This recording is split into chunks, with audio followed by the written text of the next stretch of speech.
कि यार मुझे एज अ प्रूफ चाहिए कि आप एनएसजी में फलाने टाइम में एल.के. आडवाणी के साथ, राजनाथ सर के साथ, किसी के साथ भी, तो प्रूफ कुछ भी नहीं है। और प्रूफ ये भी नहीं है कि मैं कभी मतलब किसी गवर्नमेंट ऑर्गेनाइजेशन के लिए काम करता था, ऐसा मैं आपको कोई भी प्रूफ नहीं दे सकता। तो आपको उस बात में सबसे बुरी बात क्या लगी कि पैसे के लिए ये लोग काम करते हैं? बहुत शर्म की बात है अगर कोई ये बोले कि कोई इंसान पैसे के लिए काम कर रहा है, जो देश के लिए काम कर रहा है, तो मेरे पास वर्ड्स भी नहीं है बोलने के लिए। तो ऐसा क्यों लगता है कि आपके बारे में बात करना टीआरपी लेना है? मेरी बात सुनिए, एसी कमरे में रहकर बहुत आसान है सर बोलना।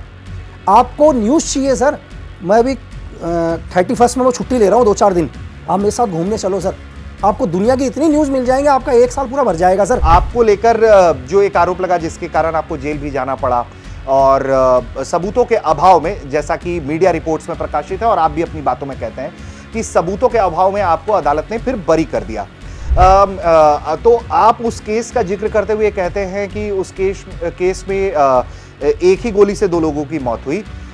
लेकिन अगर मैं मीडिया रिपोर्ट के हवाले से कहूं, कुछ अखबारों ने जब छापा आपके बरी होने की सूचना, तो उसमें यह लिखा हुआ मैंने पाया कि उसमें धारदार हथियारों से उनकी हत्या की गई थी और पत्थर से मारा गया था, उनको गोली से मारने जाने की कोई सूचना नहीं थी। इसको लेकर आप क्या कहें? जिनकी हत्या हुई उनको आप जानते थे? मैं नहीं जानता था उनको। राजू परगई और अमित आर्या को आप नहीं जानते?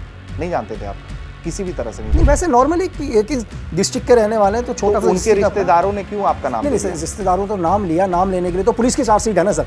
तो पुलिस ने तो ये भी बोला कि मैंने किलिंग करा है, पुलिस ने तो कहा है ना मैंने मारा है करके, लेकिन न्यायपालिका पर तो आप विश्वास रखते होंगे। तो पुलिस तो कहते हैं कि मैंने ही मारा है, लोग भी कहते हैं मैंने मारा है। या तो पुलिस बड़ी है, न्यायपालिका बड़ी है सर। नहीं, लेकिन मतलब शेर सिंह राणा के आरोप बहुत गंभीर है। उन्होंने कहा कि आप लंबे फेंकते थे, आपने सुनकर आपको गुस्सा आया होगा। मुझे क्यों सर, मुझे गुस्सा किस पर आएगा? मैं आपको एक उदाहरण, चलो मैं आपको इस आंसर जवाब देता हूँ, इसका एक उदाहरण देता हूँ मैं आपको कि जैसे उन्होंने बोला कि यार एक बंदा जेल के अंदर था, वो रोता था और आज पाकिस्तान भीख मांग रहा है सर। सेम सिचुएशंस बांग्लादेश के भी आएंगे। अगर बांग्लादेश इस पर नहीं रुका, जो आप पाकिस्तान का हाल देख रहे हैं वही बांग्लादेश का भी हाल होगा सर। क्योंकि बांग्लादेश को ये नहीं भूलना चाहिए कि जो हिंदुस्तान है उसके बाप का भी बाप है ना सर, ठीक है? हमने उसको बनाया है सर। मैं आपके यही मन से कह रहा हूँ, इनकी जनरल टीका इनको जूते की नोक पर रखता था सर, ठीक है? इनके घर में घुस के मारा, लाखों की किलिंग्स कराई सर। इनको लग रहा है कि बांग्लादेश इन्होंने बनाया सर, बांग्लादेश बनाया इंडियन आर्मी ने सर। नमस्ते, मेरा नाम ऋषिराज है और आप मंच देख रहे हैं। आज मंच पर एक बेहद खास मेहमान पधारे हैं।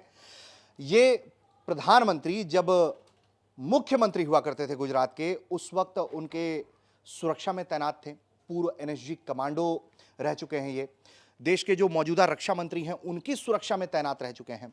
नाम है इनका लकी बीस्ट।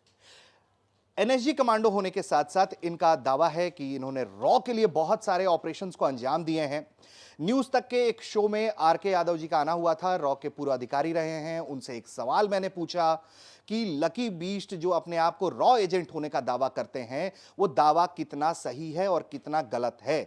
जिसके जवाब में आर.के. यादव जी जवाब देते हैं कि किसी भी एजेंट के पास कोई भी कागज नहीं होता, वो मौखिक रूप से ही दावा कर सकता है और एजेंट से हम पैसे देकर काम कराते हैं।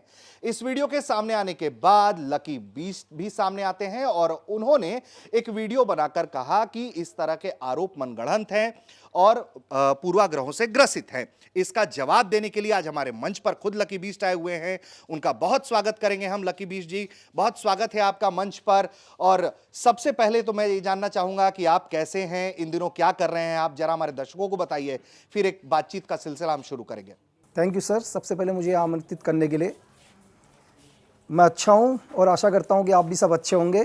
तो इन दिनों मैं इस टाइम मुंबई में हूँ और एज अ राइटिंग वर्क कर रहा हूँ। मैं कुछ एक वेब सीरीज़ और कुछ एक मूवीज़ की स्क्रिप्ट लिख रहा हूँ, screen play, story and dialogues वगैरह कंप्लीट, और आगे इन फ्यूचर में डायरेक्शन की भी तैयारी कर रहा हूँ जी। तो लकी जी, सबसे पहले तो मैं चाहूँगा कि आप उसी सवाल का जवाब दें जिसको लेकर हमारे आपके बीच जो एक कम से कम वीडियो के जरिए ही संवाद हुआ कि एक वीडियो के सवाल जवाब पर आपने भी अपना एक वीडियो जारी किया जिस पर आपने कहा कि पत्रकार जो है वो मुख्य मुद्दों पर बात नहीं कर रहा है, टीआरपी लेना चाह रहा है। तो ऐसा क्यों लगता है कि आपके बारे में बात करना टीआरपी लेना है? सर एक्चुअली क्या है, देखिए जैसे जो भी मैंने वो देखा तो मुझे एक लगता है कि यार एक बहुत सीनियर ऑफिसर आपके सामने बैठे हुए हैं, आपको चर्चा करनी चाहिए देश के मुद्दों के बारे में। मैंने क्या किया क्या नहीं सर वो तो छोड़ दिया मैंने। जैसे इन फ्यूचर में मैंने एक काम किया, हाँ उन्होंने सही बोला, अपने एक सीनियर अधिकारी ने सही बोला कि दुनिया का कोई भी एजेंट हो वो कभी ये प्रूफ नहीं कर सकता कि वो कौन सी ऑर्गेनाइजेशन के लिए काम करता था, मतलब उसने क्या क्या किया, ये दुनिया में कोई भी प्रूफ नहीं कर सकता। हम मतलब इंडिया ही नहीं, दुनिया की कोई भी एजेंसी हो। तो अगर आपने मेरे कोई भी इंटरव्यूज़ देखे हों सर कहीं भी आज तक, तो आज तक मेरे किसी भी इंटरव्यू में मैंने कभी किसी ऑर्गेनाइजेशन का नाम नहीं लिया। मैंने हमेशा ये बोला कि मैं एक इंडियन सीक्रेट सर्विसेज के लिए काम करता हूँ और उसमें कुछ भी हो सकता हो, वो एक लोकल पुलिस की LOI से लेकर XYZ कोई भी हो सकता है सर। और मैं आपको ये बताऊँ कि मैंने बहुत भारत सरकार के लिए बहुत सी ऑर्गेनाइजेशन में काम किया और उनका भी मेरे पास प्रूफ नहीं है कि मैंने कभी मतलब इंडियन आर्मी में काम किया, स्पेशल फोर्स में काम किया या NSG में काम किया। तो ऐसा अगर आप मुझसे कोई प्रूफ मांगेंगे कि यार कि मैंने NSG में काम किया, तो इस चीज़ का मेरे पास कोई प्रूफ नहीं है और मेरे पास नहीं, दुनिया में किसी के पास भी नहीं होगा जो सीक्रेट सर्विसेज का कोई भी। अगर आज आप मुझसे बोलें कि यार कि मैंने कब सीक्रेट सर्विस ज्वाइन किया या मेरे पास अभी कोई इंडियन आर्मी का या NSG का या XYZ किसी भी ऑर्गेनाइजेशन का कोई भी पेपर, तो मैं ये बोलूँ मेरे पास कोई भी पेपर नहीं है और मेरे पास ही नहीं सर, दुनिया में किसी के पास कोई भी अगर कोई भी एजेंट है तो उसके पास भी कभी कोई प्रूफ नहीं होगा। तो लकी जी, लेकिन हमारी दिलचस्पी इस बात में है कि हम सबको मालूम है कि जो लोग इस तरह के ऑपरेशन से दो चार रहते हैं उनको मालूम है कि किस तरह से लोग डेपुटेशन पे जाते हैं, काम करते हैं और फिर बैक टू सर्विस हो जाते हैं। तो क्या टेन्योर रहा है आपका भारत की सीक्रेट सर्विसेज के लिए काम करने का? क्योंकि आप एक वक्त तो दिख रहे होंगे NSG में जब आप काम करते होंगे, क्योंकि वो तो फिजिकल अपीयरेंस जॉब है, बॉडी प्रोटेक्शन का काम है आप लोगों का, तो वहां तो आप दिख रहे होंगे। उसके अलावा क्या NSG में काम करते करते आपने ऑपरेशंस को अंजाम दिए हैं अपने? नहीं सर, एक्चुअली देखिए मैं NSG में शायद मुझे जहाँ तक याद है शायद मैं 2010 में NSG में डेपुटेशन आया था और NSG में जो डेपुटेशन का टर्नओवर है सर वो है 3 इयर्स का और 5 इयर्स का टर्नओवर है। तो आई थिंक मुझे वापस 11 महीने के अंदर ही विड्रॉल हो गया था मैं, कोई भी रीज़न से उसके पीछे कि मुझे 11 महीने में दोबारा विड्रॉल होना पड़ा NSG से। शायद मैं उस time last time Shri LK Advani sir के साथ ही था, तो एक नाइट को मुझे विड्रॉल होना पड़ा और बहुत सारी जगह। लेकिन मैं आपको ये बोलूँगा सर कि मैं ऐसा नहीं कि मैं आपको ये बोलूँ कि कहीं भी अगर मैं आपको कल प्रूफ मांगूंगा मुझसे कि यार मुझे एज अ प्रूफ चाहिए कि आप NSG में फलाने टाइम में LK अडवाणी के साथ, राजनाथ सर के साथ, किसी के साथ भी, तो प्रूफ कुछ भी नहीं है। और प्रूफ ये भी नहीं है कि मैं कभी मतलब किसी गवर्नमेंट ऑर्गेनाइजेशन के लिए काम करता था, ऐसा मैं आपको कोई भी प्रूफ नहीं दे सकता। और मैं ही नहीं, सीक्रेट सर्विस में कोई भी इंसान होगा, मैं आपको अभी भी कह रहा हूं कि दुनिया का कोई भी आदमी आपको प्रूफ नहीं दे सकता सर। जी बिल्कुल, RK यादव जी ने भी यही बात कही कि किसी के पास कोई कागज नहीं होता है जिसमें सच लिखा हो कि आप रॉ के लिए काम कर रहे हैं। खैर, तो इस बात से हम आगे बढ़ेंगे और चूंकि देखिए सिर्फ आप ही नहीं, कई और भी इस तरह के लोग हैं जिन्होंने बहुत सनसनीखेज दावे किए। मेरे तरफ से इस तरह के सवाल इसलिए हुए क्योंकि जो आप बातें कह रहे हैं वो बिल्कुल फिल्मी दुनिया की बातें हैं कि जिस तरह से आप कभी नेपाल जाकर ऑपरेशन कर रहे हैं, फिर कभी आप LOC क्रॉस कर जाते हैं, आपको फिर इजराइल में मोसाद के जरिए आपको ट्रेनिंग भी मिलती है, तो ये बातें बहुत फिल्मी लगती हैं और इसलिए ही इस तरह के सवालात जो हैं मैंने उनसे पूछे थे और उसमें यकीनन उसमें आपका नाम आया। लेकिन मतलब मुझे लगता है कि और भी इस तरह के लोग हैं जो अपने एजेंट्स होने का दावा करते हैं। तो आपको उस बात में सबसे बुरी बात क्या लगी कि पैसे के लिए ये लोग काम करते हैं? सर मैं पैसे के लिए, जैसे आपने बोला कि मुझे पैसे के लिए, अगर मुझे पैसे के लिए काम करना होता, मैं अपने कोई और भी एजेंटों को रख के देता हूं जिन्होंने भी काम किया। तो पैसे के लिए मैं आपको बताऊं कि अभी कुछ दिन पहले ही एक बहुत अच्छा ऑफर सर, बिग बॉस से एक बहुत अच्छा ऑफर, जहाँ बहुत करोड़ों का पैकेज था, एक ऑफर मिला और उस ऑफर को मैंने मना किया। और मेरी जगह कोई और भी होता ना सर, वो भी मना कर देता। तो पैसे, आपको क्या लगता है पैसे के लिए सर कि मतलब बहुत शर्म की बात है अगर कोई ये बोले कि कोई इंसान पैसे के लिए काम कर रहा है, जो देश के लिए काम कर रहा है, तो मेरे पास वर्ड्स भी नहीं है बोलने के लिए। अगर कोई नहीं, ये मैं नहीं कह रहा हूं कि आप पैसे के लिए काम कर रहे हैं। नहीं, कोई भी एजेंट सर, उन्होंने ये कहा कि हम एजेंट से पैसे के जरिए सर, काम करवाते हैं। सर एक एजेंट पैसे के लिए तो हजारों काम है ना सर। आप एक एजेंट को क्या पैसा दे दोगे सर? कितना पैसा दे दोगे? क्या एक जान से बड़ी कीमत थोड़ी ना किसी पैसे की? मतलब क्या जान की, मतलब आप मेरे को बोलते हो कि यार 20 में तुझे 2, 4 लाख, 10 लाख, 5 लाख, XYZ कुछ भी देता हूं, तुझे LOC पार करके एक ऑपरेशन करना है और मुझे पता है सुसाइड मिशन है सर। और मैं कहता हूं सर, मैं कोई मतलब एक एजेंट, पहले एक एजेंट और एक टेररिस्ट में फर्क समझना चाहिए ना सर। एक आतंकवादी नहीं है वो कि मतलब आपने उसको चंद पैसे दिए और अपने शरीर में एक सुसाइड बॉम्ब बांधकर किसी भी देश के अंदर जाएगा, ठीक है, लोगों पर अटैक करेगा और लास्ट में खुद को सुसाइड कर देगा। तो मैं इस चीज़ को बिल्कुल नहीं मानता सर कि कोई भी एक एजेंट हो या कोई भी जो अपने देश के लिए काम कर रहा है वो पैसों के लिए कभी काम नहीं करेगा सर। ठीक है, तो लकी जी अभी हम आपके कुछ आरोपों पर ही बात कर लेते हैं, उसके बाद हम आपके कुछ अभूतपूर्व ऑपरेशंस पर भी बात करेंगे। तो आपको लेकर जो एक आरोप लगा जिसके कारण आपको जेल भी जाना पड़ा और सबूतों के अभाव में, जैसा कि मीडिया रिपोर्ट्स में प्रकाशित है और आप भी अपनी बातों में कहते हैं कि सबूतों के अभाव में आपको अदालत ने फिर बरी कर दिया। तो आप उस केस का जिक्र करते हुए कहते हैं कि उस केस में एक ही गोली से 2 लोगों की मौत हुई।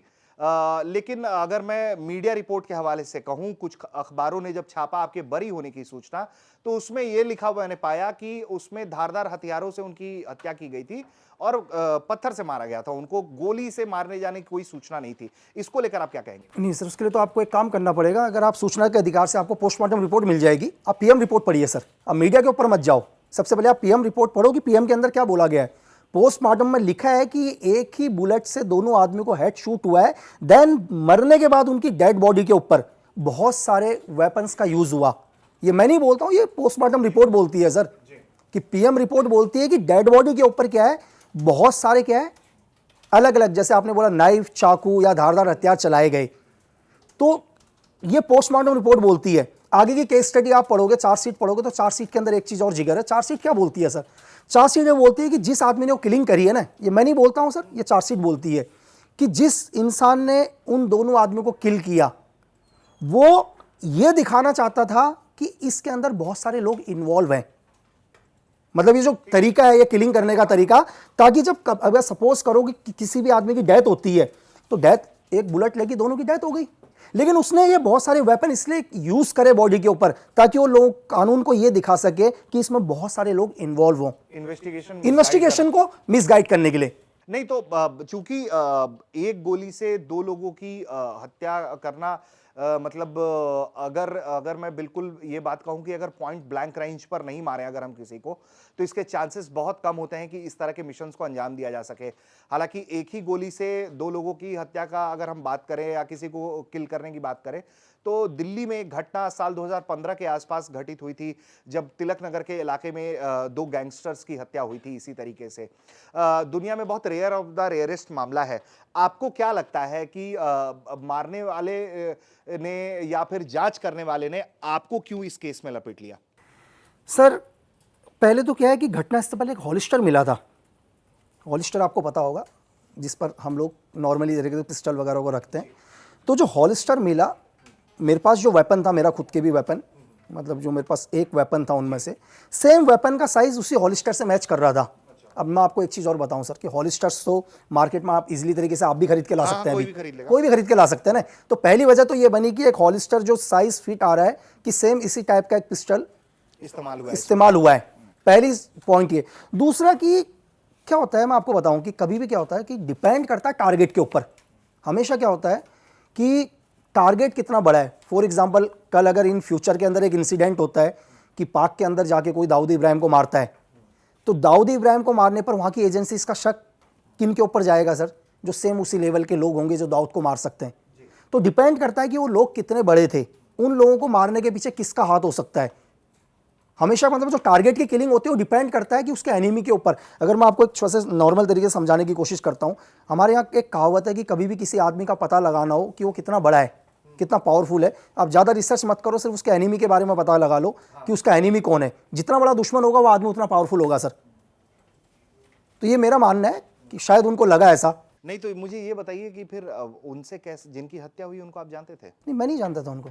राजू पारगई और अमित आर्या को आप नहीं जानते? नहीं जानते थे आप किसी भी तरह से? नहीं, वैसे नॉर्मली एक ही डिस्ट्रिक्ट के रहने वाले हैं, तो छोटा सा डिस्ट्रिक्ट का अपना। रिश्तेदारों ने क्यों आपका नाम? नहीं सर, रिश्तेदारों तो नाम लिया, नाम लेने के लिए तो पुलिस की चार्जशीट है ना सर। तो पुलिस ने तो ये भी बोला कि मैंने किलिंग करा है, नहीं पुलिस ने तो कहा है ना मैंने मारा है करके, लेकिन न्यायपालिका पर तो आप विश्वास रखते होंगे। चलो पुलिस तो कहते हैं कि मैंने ही मारा है, लोग भी कहते हैं मैंने मारा है, या तो पुलिस बड़ी है, न्यायपालिका बड़ी है सर।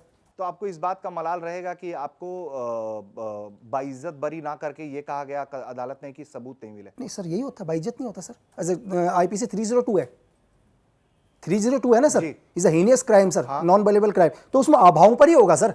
अब किसी का भी 302 की किसी की भी उठाकर देखो आप, अगर क्या कहते हैं ये तलवार केस भी उठाकर देख लो, सेम चीज वही आएगा सर।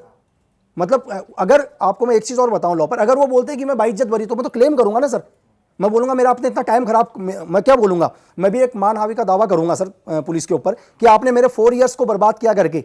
लेकिन उन्होंने क्या बोला कि एविडेंस के अभाव पर, तो एक लॉ है ना सर। हाँ, वही कि आपके खिलाफ सबूत नहीं मिले तो आपको सबूतों के अभाव में बरी हाँ, किया तो जा रहा है। सबूतों के आधार पर ही बरी होगा ना सर। तो अब लेकिन इसमें अदालत ने इस बात पे दिलचस्पी नहीं दिखाई कि किसने आपको फ्रेम करने की कोशिश की, क्यों फ्रेम करने की कोशिश की, इसमें अदालत की दिलचस्पी नहीं दिखी। नहीं सर, अगर सपोज करो कि कल मैं भी किसी ऑर्गेनाइजेशन के लिए काम कर रहा हूँ, हम लोग बहुत काम करते हैं, हम भी शक के बिना पर किसी को उठा के लाते हैं, हम भी लाते हैं उठा के शक के बिना पर, और लेके आते हैं, हम पूछताछ करते हैं उससे। हमें लगता है यार मिलिटेंट नहीं है, टेररिस्ट नहीं है, हम उसको छोड़ देते हैं सर। तो हम ये थोड़ी ना बोलते हैं यार कि हमारे को माफ़ कर दे भाई, चीज़ ये है, हम जो लिखित में देंगे। हमारे को लगा कि आप इस केस में एक्यूज्ड हैं, हो सकता है बॉम्ब की प्लानिंग आपने करी हो, इन वेपन में आपका हाथ है, हम लेकर आए ना सर, हमने अपना काम किया और लास्ट में हमें नहीं मिला आपके खिलाफ एविडेंस, तो हमने आपको छोड़ा। तो इसका मतलब मैं भी तो गलत नहीं हूं ना सर। ठीक है, अब आगे बढ़ते हैं और आपकी जेल यात्रा के बारे में बात करते हैं। शेर सिंह राणा को कैसे जानते हैं आप? सर मैं कभी नहीं मिला हूं शेर सिंह राणा से। आपको एक चीज़ और बताता हूं कि अगर ये जेल का रिकॉर्ड निकालना बहुत ईजी है। आप अभी 2 मिनट के अंदर एक सूचना का अधिकार लगाओ सर, ठीक है, और ये बताओ कि लक्की बिस्ट कब से कब तक जेल के अंदर रहा।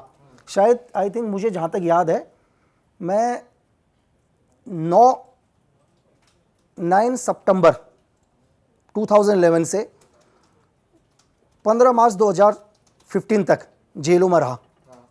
2 मिनट में ये निकलेगा कि मैं किस किस जेल में रहा। सेम आप जो आप अभी एक नाम ले रहे हैं उनका भी ये लगा लो, क्या कभी एक साथ सेम जेल के अंदर रहे, आपको आपका जवाब मिल जाएगा सर। उन्होंने हाल में आपको लेकर दावा किया, आपने सर, अरे दावा, मैं आपको क्या कह रहा हूं, मैंने आपको इतनी बड़ी चीज बोली सर, आप मुझे वापस यहीं बुला लेना इसी मंच में, आप दोबारा बुलाना और मैंने बोलना मैं एविडेंस लेके आ गया हूं। आप आज ही एक काम करना, सूचना का अधिकार लगाना, सेम सामने वाले जिसने क्लेम किया है उसका भी एक सूचना का अधिकार लगाना। आपको अगर 24 घंटे के लिए भी हम अगर सेम जेल के अंदर मिल गए इस ड्यूरेशन के अंदर, मैं दोबारा इसी मंच में आऊंगा। नहीं तो आपने तो मेरे सवाल पर तो आपने अपना वीडियो जारी कर दिया था। शेर सिंह राणा ने आपको लेकर जो आरोप कहे, नहीं सर, वही गलती मैंने करी ना सर। मैंने एक जो मेरे को लगा कि यार मैंने क्या गलती कर दी, मैंने एक, अब मुझे हर आदमी ये कह रहा है कि मैं भी उसके ऊपर वीडियो बनाऊं करके। मेरी बात समझे आप?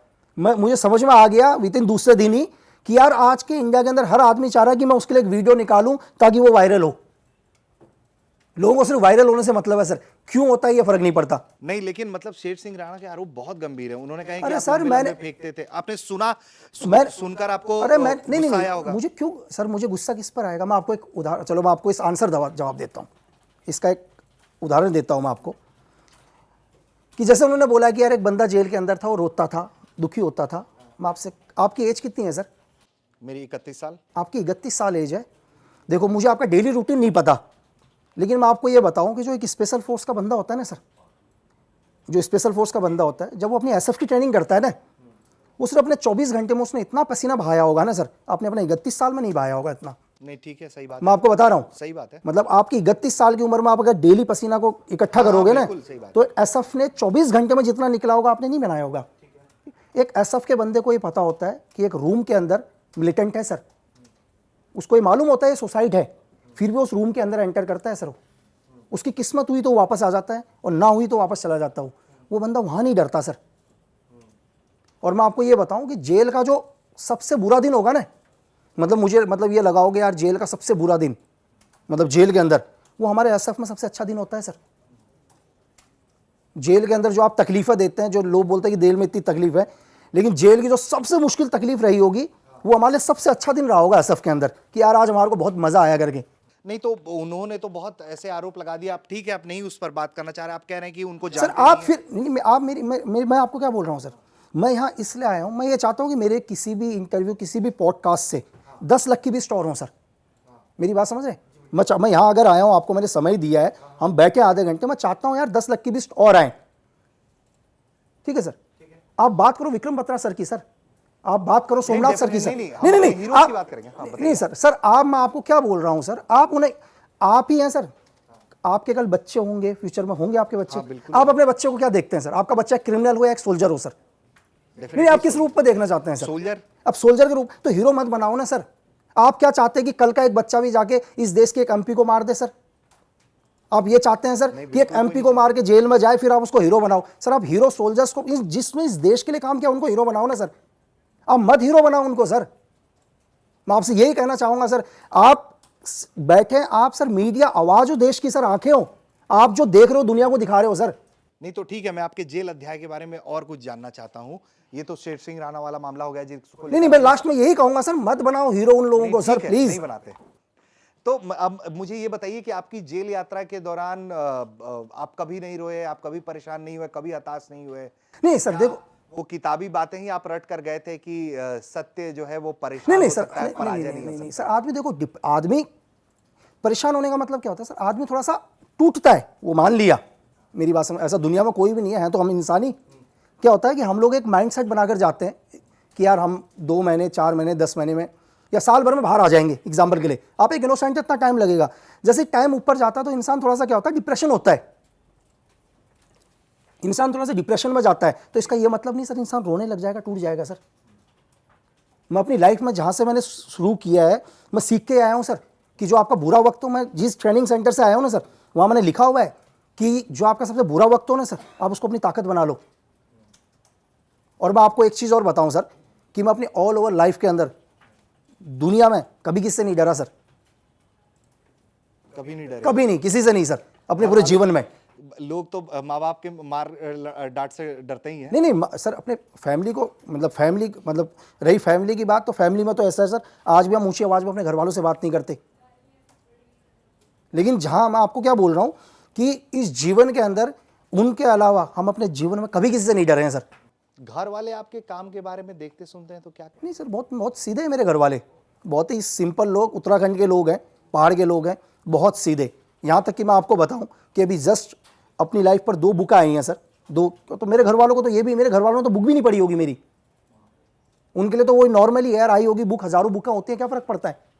लेकिन आपके जो ऑपरेशंस के बारे में आपके घर वाले कभी सुने उन्होंने कि आपने नेपाल में ऑपरेशन को अंजाम दिया, आपका दावा है कि आप एलओसी क्रॉस करके गए, तो इस तरह की बातें सुनने के बाद घर के वो लोग जिनको आपसे बड़ा लगाव हो, प्रेम हो, जो अपने बच्चे को हमेशा सुरक्षित देखना चाहते हैं, उनका क्या राय रहता है? सर अभी आपने अगर लास्ट मेरा एक स्टेटमेंट पढ़ा हो हिंदू में या किसी दूसरे में, मेरा एक स्टेटमेंट आया था उसमें, और मैंने जस्ट अभी एक कि इसी बुक के ऊपर कुछ बायोपिक बनने वाली है इंडस्ट्री में, तो मेरा एक स्टेटमेंट था कि यार मैं चाहता हूँ कि मेरी बायोपिक कभी मेरी घर वाले ना देखें या मेरी माँ ना देखे स्पेशली।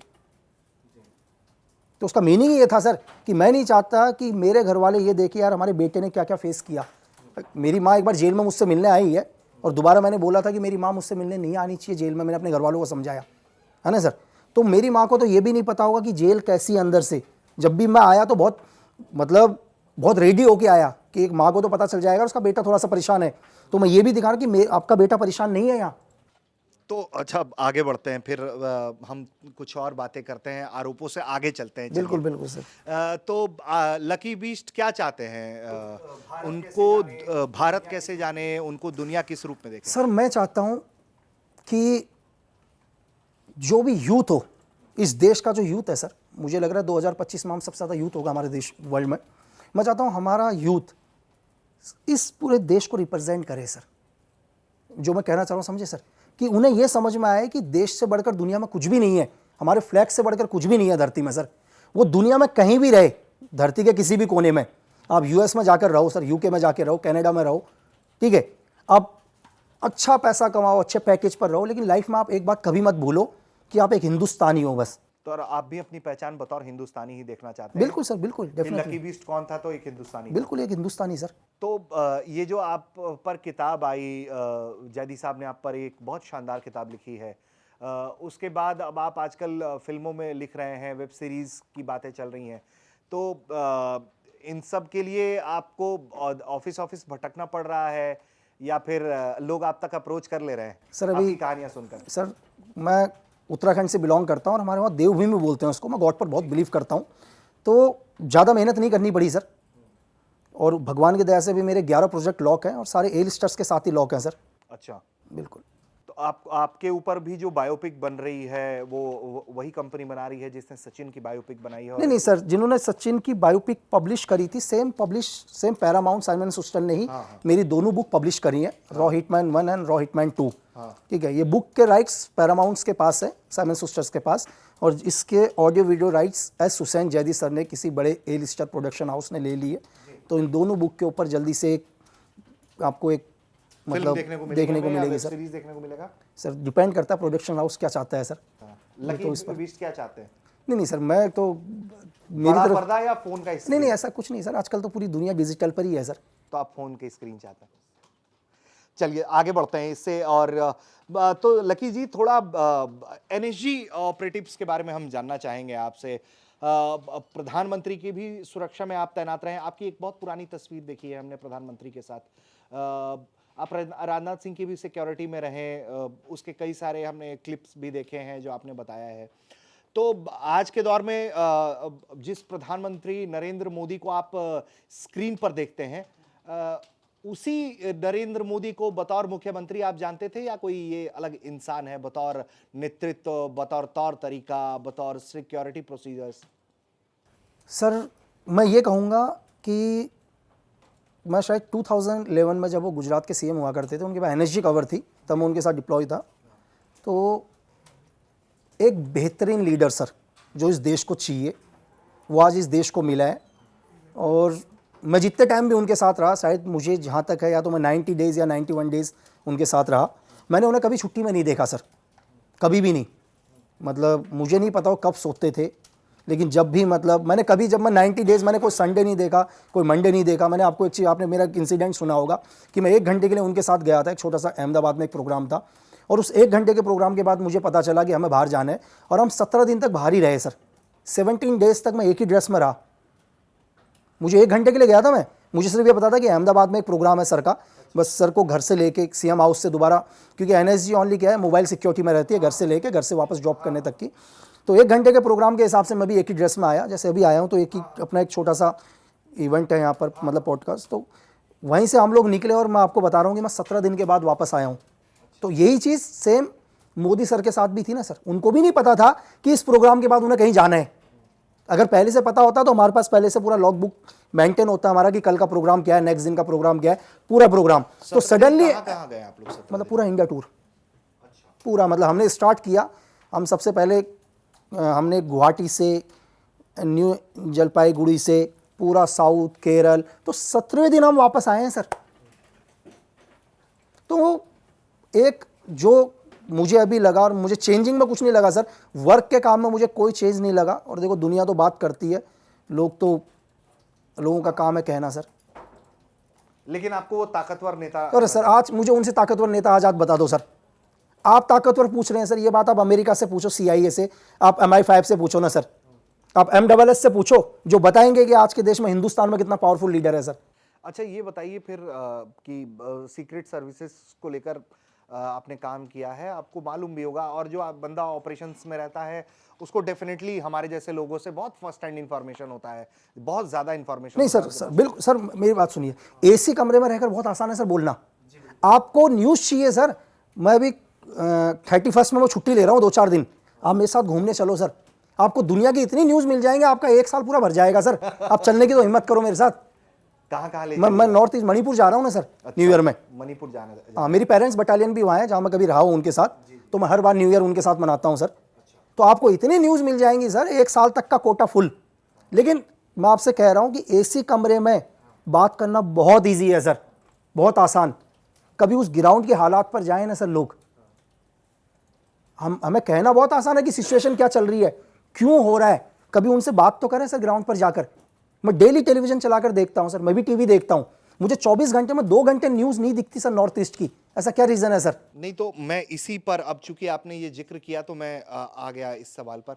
तो आपको नहीं लगता है कि बतौर प्रधानमंत्री, बतौर गृह मंत्री अमित शाह साहब और बतौर प्रधानमंत्री नरेंद्र मोदी जी, जितनी ताकत मणिपुर के स्थिति को संभालने के लिए लगानी चाहिए थी, उतनी ताकत लगाने में वो लोग विफल हो गए? अभी भी आप देखिए कि स्टेट 2 हिस्सों में लगभग मतलब 2 गुटों में बटा हुआ नजर आ रहा है। अभी भी हालात ठीक नहीं हो पा रहे हैं, जिसकी चिंता आप भी व्यक्त कर रहे हैं। नहीं सर, लेकिन ये विद इन कितना सर 30 टर्नओवर चल रहा है ना सर, 60 साल जिन्होंने किया, क्वेश्चन उनसे भी करना चाहिए ना कि उन्होंने ऐसे हालात क्यों पैदा कर दिए सर। ये दुनिया को लग रहा है कि दो जातिवाद का झगड़ा है सर, मतलब दुनिया के अंदर एक ही चीज चल रहा है, जो जातिवाद, कुकी, मैती है ना, नागा, एक जातिवाद का, लेकिन रियल झगड़े के ऊपर जाओ ना सर आप, ग्राउंड के हालात क्या है रियल झगड़ा लकी बीस्ट की नजर? नहीं, मेरी नजरों के अंदर जो पूरा झगड़ा है सर, ड्रग्स का झगड़ा है। अगर आपने गोल्डन ट्रायंगल सुना हो, जिसमें मणिपुर बहुत बड़ा हिस्सा है सर गोल्डन ट्रायंगल के बनने के पीछे, ठीक है, और जितने भी मतलब हिल्स के ऊपर जितना भी लोग रह रहे हैं, उनका टोटल टर्नओवर किसका है सर? ड्रग का। अगर आप बड़ी बात कह रहे हैं सर, मैं आपसे बोल रहा हूं ना सर, मैंने मणिपुर में रहा हुआ हूं सर, बहुत नजदीकी से देखा है उसको, बहुत मतलब ऐसा नहीं है कि मैं आपको यहां से बोल रहा हूं, मैं रहा हुआ उनके साथ। अभी अगर मणिपुर के अंदर अभी अगर रिकवरी देखी हो, चाहे आर्मी ने वहां रिकवरी, आपने उन्हें कौन से वेपन यूज करते हुए देखा सर? जो वेपन कभी उनके पास थे ही नहीं। कोई ना कोई तो है जिन्होंने उनको ये वेपन दिए सर। दो ग्रुपों के बीच में झगड़ा करवाना बहुत ईजी है, ठीक है। ये दो लोग आएंगे और 4 मैती के लोग मार देंगे, नाम किसके ऊपर लगा देंगे? कुकी के ऊपर। 4 कुकी के लोग मार देंगे, नाम किसके ऊपर लगा देंगे? मैती के ऊपर। कोई ना कोई तो है जो नहीं चाहते मणिपुर में शांति हो। ये हमारी गवर्नमेंट तो नहीं है ना सर, मतलब हम तो नहीं है ना, हमारी प्रेजेंट गवर्नमेंट है जो चाहती है कि मणिपुर में शांति ना हो, लेकिन कोई ना कोई दुनिया में है जो नहीं चाहती शांति हो। इसके पीछे रीजन क्या है सर? किसी को कोई जातिवाद से फर्क नहीं पड़ता, लेकिन कौन है जो नहीं चाहता कि मणिपुर शांत रहे और ये ड्रग्स का धंधा खत्म हो? के पीछे ड्रग लॉर्ड्स हैं। ड्रग लॉर्ड, और उनके पीछे कौन है सर? कोई ना कोई तो देश होगा उनके पीछे। किस देश को आप देखते हैं? नहीं सर, अब मैं देखो, मैं डायरेक्ट तो नाम नहीं बोलूंगा, लेकिन कोई ना कोई तो है सर। ठीक है, तो आपको लगता है कि इसको कैसे ठीक किया जा सकता नहीं, है? ठीक होगा सर। सेना को फुल हैंड देना चाहिए? देखो सेना को तो फुल हैंड, एक्चुअली मैं आपको बताऊं सर, देखो ऑपरेशंस में क्या होता है, दो प्रॉब्लम्स होती है हमारे को ऑपरेशन में। एक होता है डायरेक्ट ऑपरेशन, एक इनडायरेक्ट तरीके से ऑपरेशन। अगर आप मुझे 2 ऑपरेशन करने को दो, अगर मुझे डायरेक्ट ऑपरेशन करने के लिए दो, सेम सर्जिकल स्ट्राइक बालाकोट या म्यांमार के ऊपर, हमारे लिए बहुत ईजी है सर। हम लोग जाते हैं, है ना, हमारे पास पूरा आर्टी सपोर्ट होता है, एवरीथिंग सब कुछ होता है सर। हमारे पास ओनली जो मिलिटेंट के हाइड आउट वगैरह, टोटल लोकेशन, हम जाते हैं और डायरेक्ट तरीके से ऑपरेशन करके वापस आ जाते हैं सर। इसमें इतनी प्रॉब्लम नहीं है सर। प्रॉब्लम इनडायरेक्ट ऑपरेशन में हमारे को बहुत प्रॉब्लम है सर। यहां पर क्या, कुछ एक मिलिटेंट, कुछ एक इंसर्जेंट लोग सिविलियंस के बीच में घुस गए हैं सर, जिनको ढूंढने में टाइम लगेगा सर। जो हमारी जो फोर्स है, या हम जिस पर बिलीव करते हैं सर, हम चाहते हैं कि कोई भी इनोसेंट ना मरे सर। बेशक एक मिलिटेंट निकल जाए वो चलेगा, हम उसे कभी ना कभी ढूंढ के मार लेंगे सर। एक मिलिटेंट की लाइफ ज़्यादा नहीं है, ज़्यादा 6 साल सर, 6 ईयर के अंदर वो मरेगा ही मरेगा, लेकिन उसके चक्कर में इनोसेंट ना मरे। सेम सिचुएशन मणिपुर में प्रॉब्लम हो रही है, क्योंकि बहुत सारे इंसर्जेंट क्या हो गए हैं, वो सिविलियंस के बीच में घुस गए। मेरी बात समझे सर? कुछ एक मैते के साथ मिल चुके हैं, कुछ एक कुकी के साथ मिल चुके हैं, उन्हीं के साथ उनके हमदर्द मिलकर, तो उनको फाइंड आउट करने के लिए आर्मी को बहुत दिक्कत पड़ रही है सर। और सिचुएशन में क्या होता है, जब किसी के लोग मरते हैं ना सर, और उसके बीच में अगर कोई भी आदमी, कोई भी एक एंटी एलिमेंट्स आके थोड़ा सा हमदर्दी दिखा दे, अपना लगता है, और सिचुएशन बाद में समझ में आता है। उनको ये समझ में नहीं आ रहा कि जो आपको ये हमदर्दी दिखा रहा है ये कौन है। दिखने में उनका जैसा ही है। अगर मैं नॉर्थ ईस्ट जाता हूं तो मैं इजीली पहचान में आ जाता हूं कि मैं नॉर्थ ईस्ट का नहीं हूं, लेकिन जो लोग इनके बीच में इन्वॉल्व हुए हैं, वो चाहे म्यांमार के थ्रू आ रखे हैं, ठीक है, या चाइना के थ्रू आ रखे हैं, या कहीं से भी आए हैं, जो आसानी से इनके बीच में घुस चुके हैं सर, तो उनको ढूंढने में थोड़ा सा टाइम लग रहा है। और इंडियन आर्मी बहुत जल्दी सर उन सबको ढूंढकर, और मणिपुर शांत हो जाएगा। ठीक है, मेरे कुछ और सहयोगी भी हैं, उनसे भी छोटे छोटे सवाल लेंगे और फिर हम आगे बढ़ेंगे।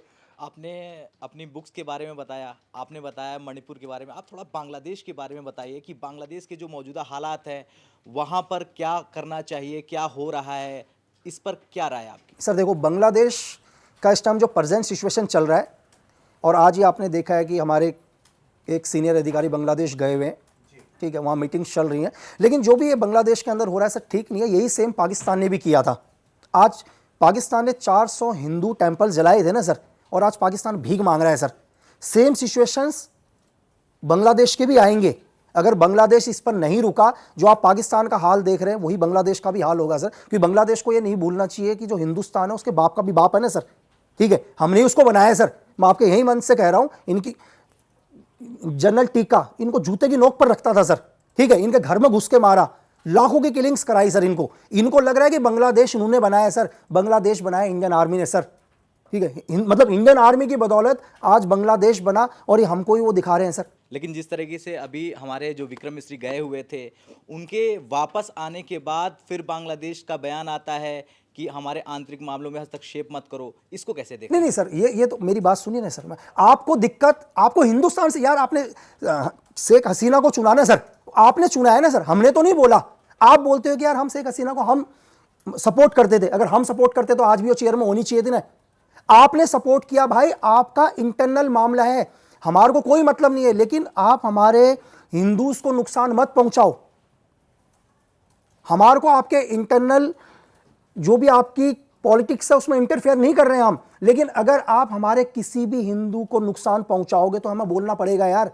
ठीक है, लेकिन जिस तरीके से बांग्लादेश में इस वक्त पाकिस्तान कहीं ना कहीं दोस्ती का हाथ ज़्यादा बढ़ाया जा रहा है और बांग्लादेश की तरफ से भी पाकिस्तान दोस्ताना संबंध हो रहे हैं दोनों देशों के बीच, उस पर क्या आपको लगता है, क्या ये ज़्यादा देर टिक पाएगा? नहीं, बहुत जल्दी जो सिचुएशन पाकिस्तान की हो रही है बांग्लादेश की होगी यार।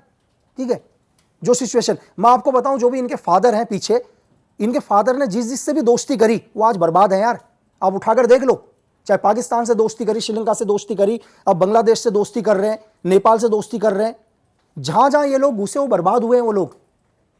तो सिचुएशन क्या है, थोड़ा सा टाइम लगता है हालात को समझने में, लेकिन बांग्लादेश को भी ये नहीं भूलना चाहिए कि उनके 2 करोड़ शरणार्थी यहीं पर हैं यार हिंदुस्तान में। और मैं तो आपके मन से इंडियन गवर्नमेंट को बोलूंगा कि उनको लात मार के वापस उनके देश भेजना चाहिए। अच्छा, आपने बहुत बड़ी बात बोली। थोड़ा सा हम घूमते हैं, अफगानिस्तान की तरफ जाते हैं। तालिबान की सत्ता है, आपने कभी अफगानिस्तान में कोई ऑपरेशन किया है? यार ये तो मैं नहीं बता पाऊंगा कि मैंने कभी अफगानिस्तान में किया, लेकिन अगर आप तालिबान के बारे में जानो जी, देखो, अगर आप सर, तालिबान को जन्म किसने दिया सर? तालिबान को जन्म देने वाला कौन था? सीआईए जन्म देने वाला। सर मैं किसी गवर्नमेंट के ऊपर नाम नहीं लगाऊंगा, मैं अमेरिकन गवर्नमेंट की बात नहीं कर रहा हूं, मैं बात सिर्फ एक एजेंसी की बात कर रहा हूं, मैं बात कर रहा हूं सीआईए की। जब यूएसएसआर ने जब अफगानिस्तान के ऊपर अपनी आर्मी भेजी तो उनको पैदा करने वाला ही सीआईए था, चाहे इनडायरेक्ट तरीके से ऑपरेशन साइक्लोन चलाया था उसने, पाकिस्तान ने उसमें हेल्प करी। और पहली बार किसको तैयार किया सर? पहली बार लाइफ में पहली बार जिहाद का नाम, मुजाहिदीन का नाम इसी सीआईए ने दिया। और लास्ट में चाहे उसी तालिबान ने यूएसएसआर को भी बैकफुट फेंका। 22 साल अमेरिका, दुनिया की सबसे पावरफुल 2 देशों को बैकफुट फेंक चुका है सर। ठीक है। कुछ लोग कहते हैं कि पाकिस्तानी जो मंत्री हैं और तमाम लोग कहते हैं कि भारत के रॉ एजेंट आए और हमारे देश में जो मतलब जो भारत के आतंकवादी मोस्ट वांटेड होते हैं उन्हें मार के चले जाते हैं, तो उस पर क्या कुछ कहना है? क्या इसमें कोई सच्चाई है या नहीं है? यार देखो, जो भी सीक्रेट सर्विस, दुनिया की किसी भी सीक्रेट सर्विस ने काम किया होगा, और अच्छी बात है यार, अगर मैं आपसे एक चीज़ पूछ रहा हूँ, आपके घर को कोई नुकसान पहुँचाएगा, आपकी खुद की फैमिली को नुकसान पहुँचाएगा, आप क्या करोगे यार? नहीं, अगर मैं आपसे ये पूछ रहा हूँ कि आपके घर के अंदर आकर कोई आपकी फैमिली को नुकसान पहुँचा के मार के चला जाए, सपोज करो दिल्ली में आप हो, वो दिल्ली से यूपी चला जाए, बिहार चला जाए, आप उसको माफ़ कर दोगे? तो यार कोई हिंदुस्तान को नुकसान पहुंचाएगा, वो दुनिया के किसी भी कोने में जाएगा, अगर वो मर रहा है, उसको किलिंग कर रहे हैं, शूट आउट हो रहा है, तो अच्छी बात है ना सर। ठीक है, दाऊद इब्राहिम नाम बड़ा है, क्या दाऊद इब्राहिम और लॉरेंस बिश्नोई, ये 2 नाम है, क्या ये फिट बैठते हैं एक साथ? नहीं सर, नहीं मालूम इस बारे में। देखो, दाऊद इब्राहिम मर भी जाएगा तो पाकिस्तान की गवर्नमेंट उसको फिर भी 10 साल तक जिंदा रखेगी। उसके पीछे भी रीज़न है, 2 रीज़न है, क्योंकि पाकिस्तान कभी बोलता ही नहीं है कि यार दाऊद उनके वहाँ पर है। पहला रीज़न तो ये है, अगर कल दाऊद मर गया तो पाकिस्तान तो बोल नहीं सकता ना दाऊद मर गया, क्योंकि फिर पाकिस्तान इंटरनेशनल लेवल पर क्या जवाब देगा यार कि दाऊद इब्राहिम तुम्हारी धरती में था। पहला रीज़न ये। और दाऊद इब्राहिम को पाकिस्तान या आईएसआई, मैं आता हूँ आईएसआई के ऊपर, हम पाकिस्तान को नहीं बोलते हैं, आईएसआई पाकिस्तान दाऊद को क्या देखती है? एक बिजनेस के रूप में। मेरी बात समझ रहे हो? क्योंकि दुनिया में जो भी इलीगल बिजनेस चल रहा है, चाहे मिडिल ईस्ट में चल रहा हो, चाहे एशिया के अंदर चल रहा हो, कोई भी, उसका बहुत बड़ा फंडिंग दाऊद के थ्रू किसको मिलता है? आईएसआई को मिलता है। ठीक है, अगर कल दाऊद मर जाता तो आईएसआई फिर भी उसको जिंदा रखेगी, क्योंकि उसको उस बिजनेस को कंटिन्यू चलाना है। अगर लोगों को यह पता चलेगा कि दाऊद मर गया, जो बिजनेस के उसके नीचे के लोग थे वो टाइमली पैसा नहीं पहुंचाएंगे वहां तक, तो आईएसआई उसको मरने के बाद भी 10 से 15 साल जिंदा रखेगी। ये दुनिया को कभी पता ही नहीं चलेगा कि दाऊद इब्राहिम मर गया। और लॉरेंस बिश्नोई सर अभी तो साबरमती जेल में है, तो पता नहीं, अभी जो भी चल रहा है मैं मीडिया के थ्रू ही सुनता हूँ। ठीक है, एक बड़े कमांडर ने कहा था कि अगर लॉरेंस बिश्नोई को हैंडल करने दिया जाए खालिस्तान, तो खालिस्तान खत्म हो जाएगा। उस पे आपको क्या लगता है? आपको सर, हमारी मतलब गवर्नमेंट में इतने सीनियर ऑफिसर्स बैठे हुए हैं, जो बेहतरीन ट्रेनिंग लेके आए हैं, ठीक है, जो पूरी दुनिया को समझते हैं, तो क्या आपको लगता है कि उनसे ज़्यादा समझदार वो लोग होंगे जो जेल के अंदर हैं इस टाइम? नहीं, आपकी क्या राय है? क्या मेरी ये जो गवर्नमेंट चल रही है सर, जो भी गवर्नमेंट का काम कर रहे हैं वो बहुत सही है और अपने तरीके से काम कर रहे हैं सर। लकी जी, आप पंजाब के मुख्यमंत्री साहब का मुख्यमंत्री बादल साहब के साथ भी रहे, उनके साथ कैसा था? सर बादल साहब के साथ भी बढ़िया रहा। एक दिन तो बादल साहब को पहचानने में ही टाइम लग गया मुझे, क्योंकि सबकी एक जैसी दाढ़ी थी। पहले दिन ही गया तो बहुत सारे लोग एक साथ आए, तो पहले यही पता चल गया कि बादल साहब कौन है इसमें। तो रहा एक मतलब कुछ दिन रहा, मुझे आई थिंक, मुझे याद नहीं कि मैं 10 दिन 12 दिन रहा, शायद उस टाइम अकाली दल की गवर्नमेंट थी, सुखबीर सिंह बादल उनके डिप्टी सीएम हुआ करते थे उस टाइम। हाँ एक चीज़ था एक्चुअली, एक जगह थी वहाँ पर क्या बोलते हैं, पंचकुला में एक गुरुद्वारा है आपका, तो पंचकुला में एक गुरुद्वारे में गया था, तो शायद एक छोटा सा मैटर हुआ था। हमारी कॉन्वाई वहाँ पर खड़ी थी बादल साहब की, तो एक दिल्ली मतलब पंजाब पुलिस के जो आईपीएस थे वो सिविल ड्रेस में थे और वो आ रहे थे कारगेट की ओर, जो हमारा कॉन्वाई था। तो उन्होंने मुझे बोला कि इस गाड़ी में सुखबीर सिंह बादल भी बैठेंगे। तो यार तो मैंने बोल दिया सर इसमें अलाउ नहीं है इस गाड़ी में बैठना। तो उन्होंने मुझे बोला यार कि सुखबीर सिंह बादल हमारे डिप्टी सीएम है यहाँ पर और बादल साहब के बेटे भी हैं। तो मैंने कहा अलाउ नहीं है सर गाड़ी में बैठना, क्योंकि गाड़ी में बैठना जो मेरे को जो ऑर्डर्स थे उसमें सिर्फ बादल साहब ही बैठ सकते, दूसरा कोई नहीं बैठ सकता था। तो फिर उन्होंने बोला तुम्हें क्या प्रॉब्लम है? मैंने कहा मुझे कोई प्रॉब्लम नहीं है, आप सर लिख के दे दो मेरे को। तो उन्होंने कुछ नहीं, इस बात को टाल दिया। तो उस रात को ही मेरी पोस्टिंग हो गई वहाँ से और मुझे सीधे तरुण गोगोई के, आसाम के उस टाइम एक कांग्रेस के सीनियर लीडर हुआ करते थे तरुण गोगोई, शायद उस टाइम सीएम थे आसाम के, तो मुझे रातों रात वहाँ भेज तो दिया। फिर ये सारा इंसिडेंट क्या वो भारी पड़ गया आप पे? कोई ऐसा फर्क नहीं, होता है, ऐसा मतलब जनरली बात मत मानो, अगर रूल्स के खिलाफ भी है फिर भी आपने नहीं मानी तो आपका ट्रांसफर कर दिया। सर मुझे देखो ट्रांसफर ही तो किया ना सर, चाहे मैं बादल साहब के साथ रहूं या मैं तरुण गोगोई सर के साथ रहूं, मुझे क्या ही फर्क पड़ता है सर? मुझे तो अपना काम करना है ना, जाना मुझे उनके साथ भी है, जाना मुझे उनके साथ भी है, तो मुझे कोई फर्क नहीं पड़ता सर। आप मुझे दुनिया में कहीं भी रखो, मेरे को सैलरी उतनी ही मिल रही है सर, ठीक है। चाहे मैं आसाम में गया थोड़ी सैलरी और बढ़ गई सर, ठीक है, वहाँ का CI अलाउंस और मिल गया साथ में। तो अभी सुखबीर बादल पे हमला हुआ, उनके पास Z+ सिक्योरिटी भी है, तो गोल्डन टेम्पल के बाहर ही हमला हुआ, उन पे गोली चली, तो इसको आप कैसे देखते हैं कि क्या फेलियर सर फेलियर है सर, लोकल इंटेलिजेंस का तो फेलियर है ही ना सर। देखो सिक्योरिटी तो आप छोड़ो, सिक्योरिटी तक पहुंचने से पहले बहुत सारे रिंग्स होते हैं सर हमारे, हम उस रिंग्स के ऊपर बात नहीं करेंगे कि हमारे एक्सटर्नल रिंग्स कौन सा होता है, RNW का रिंग कौन सा होता है, IB का कौन सा, MI का, हम नहीं आता, हम लोकल रिंग्स के ऊपर आ जाते हैं। स्टेट का कोई ना कोई तो ऐसा रिंग होगा जो कंटिन्यू सुखबीर सिंह बादल को वॉच कर रहा था सर। उनको क्यों इन्फॉर्मेशन नहीं मिली कि उनको इतना थ्रेट है? अगर आपको इतना ही थ्रेट उनको था तो उनकी लोकल इंटेलिजेंस क्यों एक्टिव नहीं हुई सर? मैं जो भी फेलियर मानूंगा, देखो एक जो भी पंजाब पुलिस के जो भी उनके सिक्योरिटी में, उसने बहुत अच्छा काम किया सर, उसके काम की जितनी सराहना की जाए वो कम है, लेकिन कहीं ना कहीं तो फेलियर है कि एक एनिमी उनके इतने क्लोज तक आ गया। तो जैसे अभी पंजाब का माहौल देख रहे हैं, खालिस्तान की बात हो रही है या कनाडा में बात हो रही है, उसका इफेक्ट यहाँ पे पड़ रहा है। और पिछले 10 साल में अगर आप देखें तो पंजाब के अंदर हिंदू नेता जो हैं, चाहे वो RSS के हों या फिर वैसे हिंदू शिवसेना कई बनी, उनको टारगेट किलिंग की जा रही है, वो बाहर से हो रही है। तो इन चीज़ों पे क्या आप समझते हैं कि जैसे एजेंट वहाँ पे भी काम कर रहे हैं या करते हैं, तो उनकी इन्फॉर्मेशन यहाँ तक पहुँचने में देरी हो जाती है या फिर यहाँ पहुँचती है और आगे काम नहीं हो पाता? नहीं सर, एक्चुअली क्या होता है, देखो ऐसा नहीं है कि एजेंट हमारे ही होते हैं सर, एजेंट तो हर दुनिया मतलब हम अगर ये बोलें कि यार हम सुपर हैं या हम बोल दें कि CIA सुपर है, मोसाद सुपर है, XY, देखो हर आदमी अपना काम कर रहा है सर।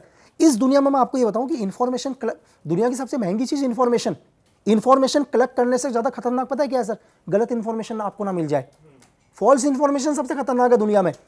एक एजेंसी क्या करती है, आप तक वो इन्फॉर्मेशन पहुंचाएगी जो चाहती है, आपको लगेगा, मुझे लक्की बिस्ट को लगेगा कि मैं एक इन्फॉर्मेशन लेके आया हूं, मेरी बात समझ, वो इन्फॉर्मेशन मुझे मिली नहीं होगी, वो इन्फॉर्मेशन मुझ तक पहुंचाई होगी, वो ज्यादा डेंजर है। और रही खालिस्तान मूवमेंट की बात सर, आज भी किसी हिंदुस्तानी को कोई मतलब नहीं है खालिस्तान मूवमेंट से। आज भी जितने भी सिख है वो सारे हिंदुस्तान के साथ हैं सर।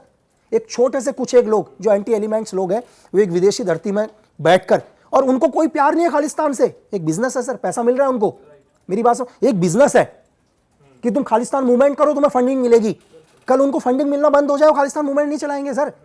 आज जो हिंदुस्तान के अंदर जो आप देखते हैं ना, डेली गवर्नमेंट्स के खिलाफ धरना लगा के बैठते हैं, इनको आप पैसा देना बंद कर दो, अपने घर से नहीं निकलेंगे, मेरी बात समझ रहे हैं? इनको सिर्फ पैसा मिलता है तब ये रोडों के ऊपर बैठते हैं और इनोसेंट लोगों को अपने साथ लेके आते हैं। ये तो घर से निकलने से पहले भी 10 बार अपने ड्रेस चेक करते हैं, सर मैं मीडिया में सही आऊंगा या नहीं आऊंगा।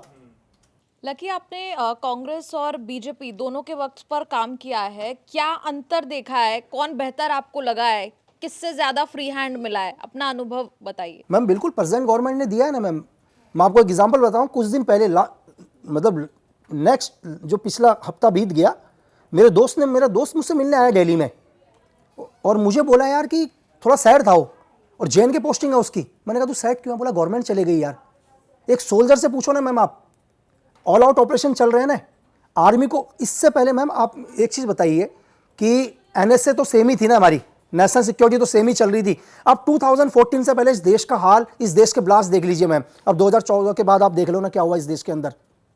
सेम सोल्जर भी सेम है मैम, हमारी नेशनल सिक्योरिटी भी सेम है, ठीक है। आज डोभाल साहब वहां पर बैठे हुए हैं, आज इस देश को कितना कंट्रोल किया हुआ है मैम। आपने कहां आज सुन लिया इस देश के अंदर कि आज ताज जैसा इंसिडेंट हो रहा है, आज अक्षरधाम जैसा इंसिडेंट हो रहा है, आज हमारे सोल्जर्स के सरों को निकाल के लेके जा रहे हैं। तो गवर्नमेंट ने तो पावर दी है ना मैम, प्रेजेंट गवर्नमेंट ने बिल्कुल पावर दी और बोला है कि जो भी एंटी इंडिया है, इस देश के अंदर आने की कोशिश कर रहा है, उसको ठोको, पूरी पावर दी है मैम। आज कश्मीर के कोई बच्चा आज क्यों नहीं पत्थरबाजी कर रहा है मैम? कौन सी गवर्नमेंट थी इसने 370 को हटा दिया मैम? लोगों को लगता था कि यार कश्मीर में जाने से पहले लगता ही नहीं था हम इंडिया में जा रहे हैं करके। आपने डोभाल साहब का भी नाम लिया, बहुत वायरल होते हैं वो, उनके बारे में बहुत चर्चा होती है। आप उन पर क्या कहेंगे? मैम, इस हमारे देश के लिए उनका बहुत बड़ा योगदान रहा है और आगे भी उनका योगदान रहेगा। मतलब बहुत चीज़ों के लिए, अगर आप सिक्किम से लेकर ऑपरेशन ब्लू स्टार से लेकर, इस देश के लिए उन्होंने बहुत बड़ा योगदान दिया है मैम। अच्छा, जिस हिसाब से पूरे हमने इंटरव्यू में देखा आप बात कर रहे हैं, कई लोग ये भी कह सकते हैं कि आप कहीं ना कहीं प्रेजेंट गवर्नमेंट की वकालत भी कर रहे हैं। उन आरोपों पर आप क्या अरे नहीं मैम, मुझे पॉलिटिक्स से कोई मतलब नहीं है। मैंने प्रेजेंट गवर्नमेंट के लिए नहीं, मुझे एक लीडर अच्छा लगता है मैम। मैं ये नहीं कहूंगा कि इस गवर्नमेंट में, ये गवर्नमेंट में 100% अच्छे लोग हैं, मैं ऐसा बिल्कुल नहीं बोल रहा हूं कि सबके सब लोग अच्छे हैं। मुझे 1% लीडर अच्छा लगता है मैम, मैं बात उसकी कर रहा हूं। और मुझे किसी गवर्नमेंट में कोई, मैंने आपको बोला कि मैं पॉलिटिक्स से बहुत दूर रहता हूं मैम, ठीक है। और मुझे भी ऐसा नहीं है, मैं ये नहीं कहूंगा कि कांग्रेस के अंदर सभी बुरे लोग थे मैम। मुझे कांग्रेस के अंदर एक लेडी मैम, पावरफुल लेडी, जिसने 2 हिस्से कर दिए इस देश के। आप नाम लेकर बिल्कुल मैम, इंदिरा गांधी जी, 2 हिस्से कर दिए ना मैम, पाकिस्तान को अलग कर दिया बांग्लादेश से। इतना बड़ा डिसीजन मैम, आप सोच भी नहीं सकते। मुझे वो लीडर अच्छी लगती थी मैम, ऐसा नहीं है कि मैंने आपको बोला कि मुझे उसके कुछ एक लीडर्स पसंद नहीं थे। मैं बात पूरी गवर्नमेंट की नहीं कर रहा हूं, मैं 100% एनडीए गवर्नमेंट की बात नहीं कर रहा हूं, मैं बीजेपी गवर्नमेंट की बात नहीं कर रहा हूं। बट मुझे अभी प्रेजेंट टाइम में जो लीडर बैठे हैं वो लीडर मुझे अच्छे लगते हैं और मुझे लगता है कि एक पावरफुल लीडर है जो डिसीजन लेते हैं मैम। आज के दौर के और कौन से नेता आपको अच्छे लगते हैं? कांग्रेस पार्टी से कोई अच्छा लगता है आज के दौर का नेता? मैम, अभी तो कांग्रेस पार्टी से प्रेजेंट टाइम में तो मेरे दिमाग में बस वही लीडर है जो अच्छे नहीं लगते हैं। अच्छे लगने पर आज आपने बोला तो मैं 100% सोचूंगा कि यार कौन से लीडर मुझे अच्छे लगने चाहिए थे कांग्रेस के, डेफिनेटली। नहीं, आज के दौर में राहुल गांधी है, प्रियंका गांधी की संसद में एंट्री हुई, कोई पसंद है इनमें से आपको? मैम, मुझे गांधी परिवार में से भी प्रेजेंट टाइम में तो पसंद नहीं है मैम। अब इसको ट्रोल ना कर देना मैम, लेकिन कोई फर्क नहीं पड़ता, कर भी दोगे तो। लकी जी, इस बातचीत को अब हम खत्म करने की दिशा में थोड़ा बढ़ते हैं। और तो मुझे पहले तो आप यही बताइए कि एक बातचीत जो हमारे सहयोगी आपसे पूछ रहे थे, जिनको लेकर आप कह रहे थे कि फंडिंग ना मिले तो लोग सड़कों पर बैठना बंद कर देंगे, तो ये जो किसान आंदोलन और ये सब आप देख रहे हैं देश के अंदर, आपको लगता है कि इसके पीछे किसी फंडिंग का? हाँ सर, देखो मैं 100 के 100 लोगों को गलत नहीं बोल रहा हूँ, उसमें है लोग जिनके साथ, मतलब जिनको लगता है यार सर, अगर आप मुझसे पूछो, मेरे से पूछो यार दुनिया में मेरे लिए सबसे मुश्किल काम क्या है, मैं सोच में पड़ जाता हूं कि यार मैंने एजेंसी के लिए काम किया वो ज्यादा मुश्किल था, या एक जो मेरे गांव में जो लोग खेती करते हैं वो मुश्किल था। मुझे नहीं पता चल पाता, मुझे लगता है उनका काम मुझसे मुश्किल था। वो पूरे साल भर खेती करते हैं सर, उनकी खेती खत्म हो जाती है सर, कुछ नहीं मिल पाता, कभी बरसात से कभी तूफान से। तो मुझे नहीं लगता कि एक किसान से ज्यादा मुश्किल काम इस दुनिया में किसी का होगा सर। लेकिन जो लोग प्रोटेस्ट कर रहे हैं वो सही है, उनके पीछे जो लोग हैं वो गलत हैं सर। कुछ एक मतलब ऐसा नहीं है कि 100% कुछ लोग इस दुनिया में, मैं ये कह रहा हूं कि बोलने के तरीके हैं ना सर। देखो, आप अपनी बात रखो, आप लोकतंत्र में हो सर, आपको बात रखने का पूरा अधिकार है सर। आपको इस देश को नुकसान पहुंचाने का अधिकार नहीं है सर। आपको बात रखनी है सर, आप बिल्कुल फ्रीली बात रखिए, आप ये गवर्नमेंट आपकी बात सुनेगी सर। लेकिन अगर आप इस देश को नुकसान पहुंचा रहे हैं, यहां की संपत्ति को नुकसान पहुंचा रहे हैं सर, वो गलत है। ठीक है, अब आगे बढ़ते हैं। अच्छा, मुझे ये बताइए, चूंकि आपने तो सीक्रेट सर्विसेज के लिए काम किया हुआ है और इस दौरान आदमी कई तरह की एजेंसीज के संपर्क में आ जाता है, सिर्फ अपने देश में ही नहीं, भारत के अलावा भी कई देशों के संपर्क में आ जाता है। सो ऑन उसके रीजन है, मैं ये नहीं कह रहा हूं कि मिली भगत के लिए, सो ऑन रीजन है, लोगों को अपने इनपुट्स निकालने होते हैं। मुझे ये बताइए कि दुनिया की 5 अगर सबसे बेस्ट सीक्रेट सर्विसेज आपसे पूछा जाए, कौन कौन सी लगती है आपको, किसका नाम लेंगे आप? सर, मैं MSS का नाम लूंगा, CIA का नाम लूंगा, मुसाद का नाम लूंगा, MI5 का नाम लूंगा, हमारी RNW का नाम लूंगा सर। ISI को आप नहीं मानते हैं ताकतवर? सर ISI सर रहमो करम पर पल रही है सर, कल एड फंडिंग बंद कर दे CIA सर। सर देखो, जब तक वो जब तक पाकिस्तान के अंदर जब तक आर्मी रूल्स होगा सर, जब तक पाकिस्तान के अंदर आर्मी रूल्स होगा, पाकिस्तान कभी डेवलप नहीं कर पाएगा सर। ऐसा नहीं है कि पाकिस्तान की आवाम नहीं चाहती कि आज मैं आपको ये बोल रहा हूं कि आज आप अनाउंस कर दो पाकिस्तान की धरती पर कि जो हिंदुस्तान आना चाहे आ जाओ सर, 95% लोग हिंदुस्तान आ जाएंगे मोदी साहब जिंदाबाद कहते हुए। वो 5% वहीं रह जाएंगे जो वहां की आर्मी है सर। मैं ये कह रहा हूं कि जब तक पाकिस्तान की आर्मी का कंट्रोल पाकिस्तान में है, वो कभी तरक्की नहीं कर सकती, पाकिस्तान कभी डेवलप नहीं हो सकता सर। क्योंकि जितना भी फंड आने हैं वो पाकिस्तान की आर्मी के पास आता है सर। टोटल दुनिया से कोई भी फंडिंग आएगी पाकिस्तान आर्मी के पास आएगी। पाकिस्तान के मैं आपसे पाकिस्तान के आर्मी के ऑफिसर्स दुनिया के सबसे रिचेस्ट ऑफिसर होंगे सर पूरी दुनिया में। आप उनके पैसे चेक करो ना सर, 10-10 हज़ार करोड़ के मालिक सर। दुनिया की कौन सी आर्मी है सर? लकी जी, एक सवाल था मेरा आपसे। जैसे हम फिल्मों में देखते हैं, है ना, कि एजेंट जा रहा है दूसरी कंट्री में, ये वो हनी ट्रैप भी होते हैं ऐसे, जैसे फिल्मों में दिखाते हैं ना कि दूसरे देश की लड़की आ गई, एजेंट को मतलब ऐसे हनी ट्रैप में ले लिया। कि ऐसा सीन कभी देखा आपने, आपके साथ कुछ ऐसा हुआ हो? सर हम हिस्ट्री से उठा के देखते हैं, इतिहास हिस्ट्री उठा के देख लो सर। विश्वामित्र से लेकर ये तो आगे तक चलता रहेगा ना सर। कि हनी ट्रैप आपकी लाइफ में नहीं होता सर। आपकी लाइफ में भी तो एक लड़की आती है नॉर्मली तरीके से, फिर वो वापस चली भी जाती है ना सर। स्टार्टिंग में तो आप उसको बहुत अच्छे लगते हो सर, और कुछ दिन के बाद आपका नंबर भी ब्लॉक कर देती हो। सेम सिचुएशन है ना। चाहे जो भी उसके कुछ दिन तक वो आपके साथ रही, आपकी गर्लफ्रेंड रही, बाद में एक्स गर्लफ्रेंड हो गई, बाद में आपने उसको ब्लॉक ही कर दिया, उसने आपको ब्लॉक कर दिया, ठीक है। आप बोलते भी यार नहीं यार मेरे से गिफ्ट भी लेके चले गई थी, मैंने एक आईफोन भी उसको गिफ्ट कर दिया था। आप उसको आईफोन दे सकते थे, आपने आईफोन गिफ्ट कर दिया। उस लेवल पर उस लड़की को जो चाहिए होगा, उस मेरी बात समझ रहे हैं, उसका टारगेट चेंज हो जाएगा सर। वहाँ उसको आईफोन नहीं चाहिए, वहाँ उसको दुनिया की सबसे महंगी चीज़ चाहिए, वो कुछ भी हो सकती है सर। सिचुएशन सेम है सर। मतलब ऐसे बिल्कुल, केस है हाँ, बिल्कुल बहुत सर, आपकी बहुत। नज़र में ऐसे देखे हैं आपने भी, या फिर नहीं, बहुत सारे हुए हैं सर, यहाँ भी बहुत सारे हुए हैं केस। आप भी पढ़ते पढ़ते इस तरह के केसेस में बचे हैं आप? नहीं सर, बहुत सारे। मैं आपको सर धीरे धीरे जब हम लोग वर्क करते हैं तो एक्सपीरियंस हो जाता है सर। अब तो अगर कोई बहुत अच्छी लड़की भी मैसेज कर रही हो तो डर लगता है पहले तो ना सर, समझने में ही टाइम लग जाता है। तो वो उसको लगता है कितना मेंटल है करके इतना शक कर रहा है पहले ही। तो वो मतलब धीरे धीरे प्रोसीजर में आप आओगे तो डाउट भी होता है ना कि मुझे कैसे मैसेज कर सकती है ये? Definitely sir 100। मतलब मैं आप अगर कोई आपको मतलब नॉर्मली तरीके से भी मैसेज कर रहे हो तो तभी आपको शक हो जाएगा सर। तो वो आप धीरे धीरे हैबिट में आ जाते हो, वैसे ही बन जाते हो सर। अच्छा, तो आपने MIS की बात की, तमाम एजेंसियों की बात की। चाइना की एजेंसी आपको सबसे ताकतवर क्यों लगती है? सर आपने चाइना ताकतवर है या नहीं आप बताओ सर? है, ताकतवर है ना। दुनिया को अगर कोई ताकतवर बनाता है तो उसकी एजेंसी सर। मैं आपको एक चीज़ बताऊं, दुनिया को आपको लगता है गवर्नमेंट चला रही है सर। अकेली अमेरिका की CIA ने इस दुनिया में लगभग 59 to 60 देशों की सरकार गिराई है सर। आज तक कभी आपने MSS के ऑपरेशंस नहीं सुने सर, कभी नहीं सुने आज तक। क्या ऑपरेशन नहीं करते सर? जानकारियां बहुत कम उपलब्ध है, बहुत कम उपलब्ध है ना सर। तो आप समझ सकते हैं कि कितने पावरफुल होंगे वो लोग कि आज तक उनका कोई ऑपरेशन आपको नहीं पता चल पाया। मैं आपसे क्या कहना चाह रहा हूं सर? जी बिल्कुल, मैं समझ कि दुनिया का सबसे डेंजर, देखो दुश्मन कौन है सर मेरे लिए, अगर आप मुझसे पूछोगे लक्की बिस कि सबसे खतरनाक दुश्मन कौन है जिसके बारे में मुझे इंफॉर्मेशन नहीं, वो मेरे लिए सबसे खतरनाक दुश्मन है सर। ठीक है।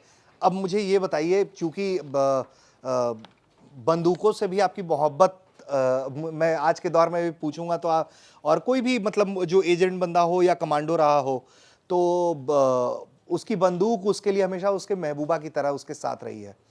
तो 5 पसंदीदा बंदूक आपकी? सर 9mm पिस्टल लगा लो सर, सबसे पहले सब प्रेफरेंस में? बिल्कुल बिल्कुल एकदम सर, बिल्कुल वो 9mm में कोई भी XYZ, आप चाहे ग्लॉक ले लो, कोई भी ले लो सर। हाँ। आप ब्रेटा ले लो, उसको मैं कहीं भी इजीली तरीके से ले जा सकता हूँ सर, ठीक है। उससे ऊपर आप MP5 के अंदर आ जाओ सर, ठीक है। चाहे MP5 ले लो, MP5K ले लो, कोई भी।